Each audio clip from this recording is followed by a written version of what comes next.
Welcome to Burlap Teachers. Enjoy the video.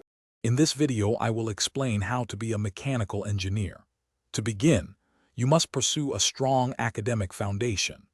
This typically involves earning a bachelor's degree in mechanical engineering from an accredited university. During your studies, concentrate on core subjects like calculus, physics, and materials science.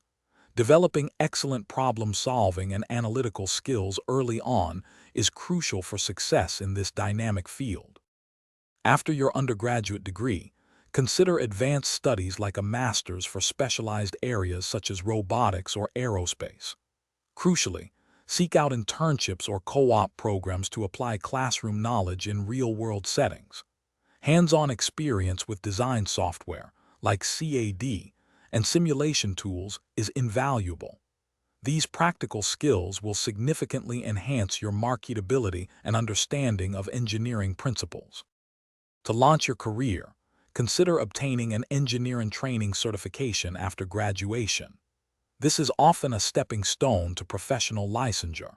Look for entry-level positions in various sectors, including automotive, energy, or manufacturing, to gain diverse experience. After accumulating several years of experience, pursue your professional engineer license to unlock greater responsibilities and career advancement opportunities. Mechanical engineers play a vital role in shaping our world, from designing everyday products to developing advanced technologies. You will contribute to solving complex global challenges, such as creating sustainable energy solutions and improving infrastructure. This career offers continuous learning, intellectual stimulation, and the satisfaction of seeing your designs come to life, making a tangible impact on society. Thanks for watching. Consider subscribing if this video helped you.